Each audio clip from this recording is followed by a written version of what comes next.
also want to kind of segue into EA's pivot recently with Visceral. Came up yesterday, I believe, on Glixel. I think it was Brian Crescenti, the first one to start that published something about the patent that Activision filed back in 2015. Yeah, I'm not really. I don't know. So let me pull this up. But. Right. Let me fill you in. So the headline from Glixel was Activision researched using matchmaking tricks to sell in-game items. Basically using players as advertisers. Right. So as they describe it, here's if you're watching live right now or on YouTube, you can see the article right here. Again, this is by Brian Crescenti over at Glixel, Rolling Stone's gaming site. Activision was granted a patent this month for a system it uses to convince people in multiplayer games to purchase items for a game through microtransactions. Activision did tell Glixel that the technology is not currently in any games. So to clarify, just for B-roll purposes, I think we'll have Call of Duty World War II up, any number of Activision titles. But again, just to double down, this system is not in use in any current Activision games that they told Glixel. But and Bungie also confirmed to Glixel that the technology is not being used in Destiny 2. But to describe the system, it essentially, like you just said, was that you or you? Pete, you just said that they kind of use... I said. That was you? No. That was me. A better player, say a better player kills you. It's almost like you mentioned in Battlefront 2. You were talking about. You were saying like if like a TIE fighter blows you up and then you see that has 3 legendary cards, this system essentially has the capability to purposely pair you with very, very good players with good loot to encourage you to be like, shit, I feel like I'm missing out. I feel like I'm it's not a level playing field. So it will purposely pair you with marquee players according to the wording in the patent. For example, you can get jealous. Yes, Yeah, and then you'll feel the need to pay. Yeah.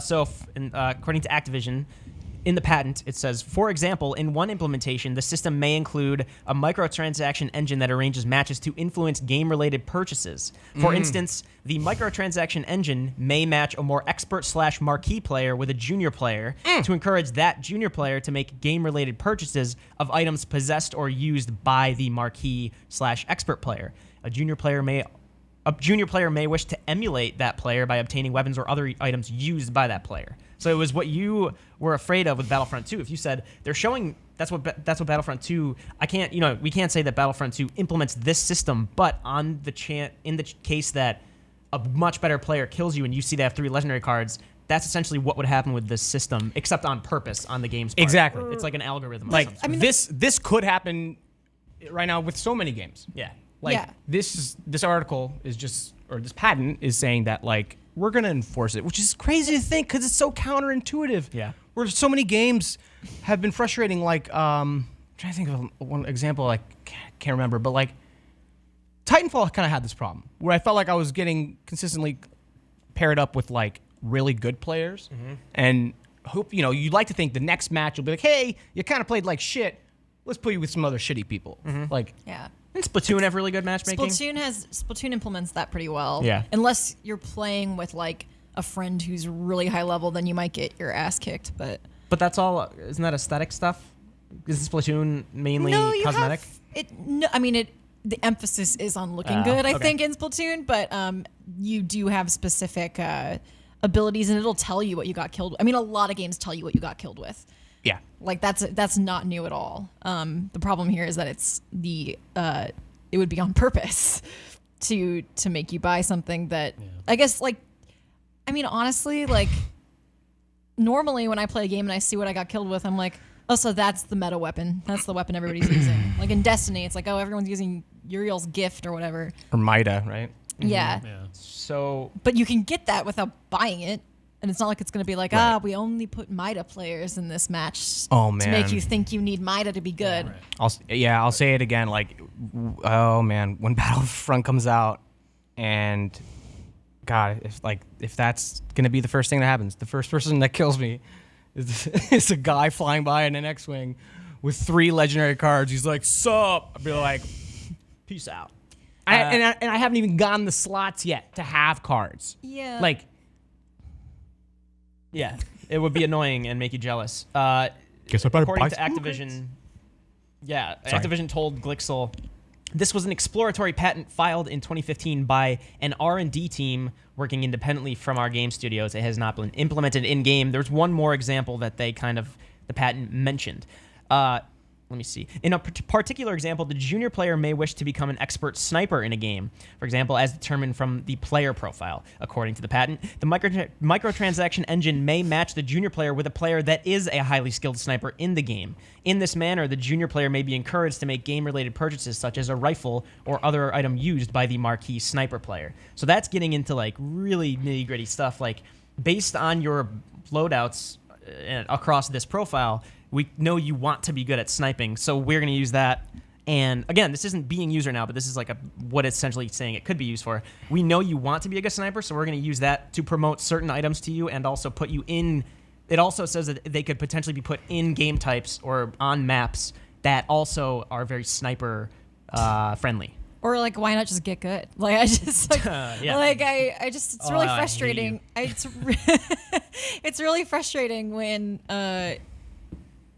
like, when it seems or feels like you would be good if only you had a certain weapon. Right. Whereas, like, I know, like, we just used the Mida example in Destiny, but people like going with green basic ass weapons and they do well, and it's about skill. And that's something that I liked about the Crucible a lot, is that you don't technically need those things, and it actually, like, I've been killed by super basic weapons and I was like, oh, okay, I guess me doing that Mida quest wasn't the only thing I needed to do to win. Right. And the idea that, like, the thing that upsets me most about this patent, besides the like targeted ads basically within the game that you already bought, is the idea that this game, it fits a certain kind of game design that would make it so you needed the correct gear to win, which just irritates me. That just irks me. It's like, it's not about skill at all. It's something I always assumed, and I'm not shocked that this exists. It's something I assumed was happening, but now, like, you see it on Facebook, obviously, targeted ads across, well, anytime you're on the Google internet. knows everything about you. Yes. It's not shocking to see games using it, but it's just seeing the actual patent and reading it in the patent's words and what Activision said to Glixel. The thing I want to ask... Now you're further thinking about it. Yeah. That's what is like the frustrating part. Yeah. It's evidence of all the things that we always suspect, is that the publisher's mindset when it comes to a video game has changed so dramatically that it's become about this sort of subtle manipulation versus funding a great game. I mean, it's not news that games are a bigger business than ever and they're trying to, make more money. But this just sort of is like, yeah, I mean, this is it on paper. This is them saying that. Yeah. The writing's on the wall, but this is them... Exactly. I don't know. Exactly. It's like owning up to it. I mean, because like games being designed in a way to make more money it dates back to arcades. I mean, that's not like a new thing. I mean, making a game more difficult so you spend more money on the machine. But this is like weird, like meta manipulation. Well, I'm just saying, like this. We know that's not new. Right, this is like a different level of like a good arcade game can be made difficult, but be made difficult in a way that compels you to want to keep playing. Exactly. It's not just like, oh, I died, so I feel like I need to put more money in. This is sort of, this takes it to a different sort of path. In my mind, it's a different path. I mean, that's what I was getting at, is like to feel like, oh, I need to buy something to get better, because no matter how much I practice or how much I put into improving, my skill is not going to matter. Is basically what I was getting at. Yeah. My last question before we get on to Visceral, I don't know, Pete, does this, in addition to things with Shadow of War recently, Forza 7, what am I missing? Battlefront 2, which we spoke about last week on the lobby. Does this kind of worry you that, again, like you just mentioned, this very well could be, stuff like this is probably being used in games already, but the fact that now we just see it in writing, does this kind of worry you about stuff going forward? It worries. It makes me worry for the people who really like these sort of games. Yeah. I'm not huge into multiplayer competitive stuff like all the time.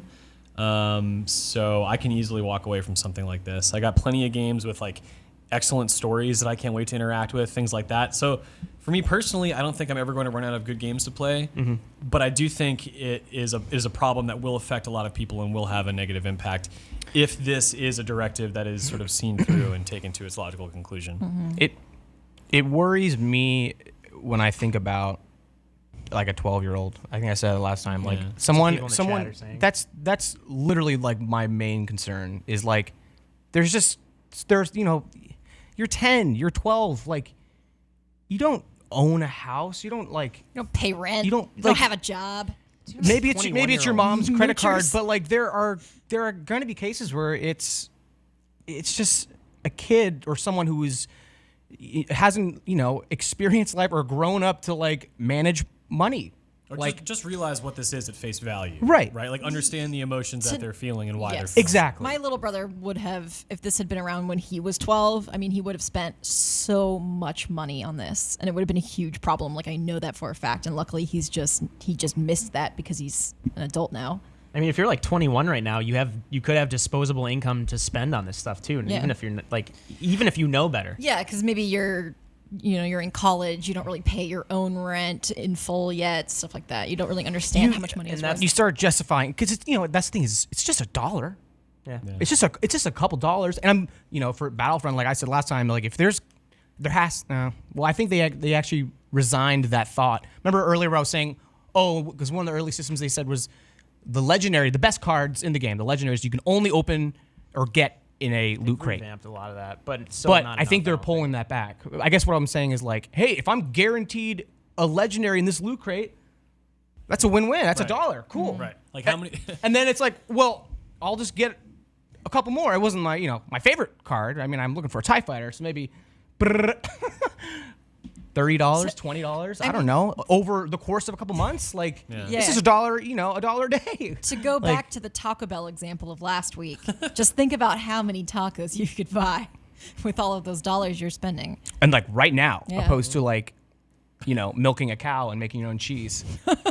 Yes. I love how you were crunching your nose when you were doing that. Like you were getting like real into I it. just Real really nerdy. loved the Taco Bell metaphor from last week. Hey, this taco can be yours for free, but you got to make everything yourself. So right around a back is baby old calf. Bessie. Here's old Bessie. Yeah. No, not old Bessie. Here's a baby calf that you need to first raise. Bro, you got to raise that for a couple Why years. is that gross? Why was that your first reaction? Livestock. Anyway, Stardew yeah. Valley is great. Milking a cow is not gross, but I don't know. Apologies to farmers out there. And cows. And cows. And Taco Bell. I don't know. The thing is, people are saying, like, do you think this will stop anytime soon? And I was wondering, maybe the press is getting bad enough that Warner Brothers or Activision or EA will stop it, but holy shit, they make a lot of money off it. Dude. I don't see it stopping. And people are growing up on these kind of games. So Yeah. in 10 years, it could be the norm. And like, we're Totally. just those people, those old people on the porch Back in yelling my for, day. get off my lawn, EA. Like, I don't know, like shit like that. Again, the kid, like, think about like just like your typical teenager who's like, are they really, digging deep into like criticisms of games? They know they're gonna get the Call of Duty. They a Star Wars fan is gonna get Battlefront. Yeah. Mom, Like, card. Need to buy this gun. Card. and like you Just said it too, memorize like, the number. there is like that's why like another part of it is like there's that rush you get when you get that cool item by chance. Like it's euphoric. It's like if you don't realize you're having that, I mean, this is then why you're gambling is gonna illegal in a lot of places. you're gonna keep fulfilling. Yeah, like If I ever that's have kids, addiction. they're not playing EA games. I'm just kidding. I That's super. the thing that bothers me is like, yeah, these things are going to make money, but not everything that makes a lot of money has been deemed moral or good by society. Yeah. And it just is so disheartening to me because it's like when that's the thing that determines, when money is the thing that determines everything, I'm just like, all right, well, I like art. Yeah. So then Fidget spinners are pretty cool though. Actually, No. no, like realistically, they're pretty cool.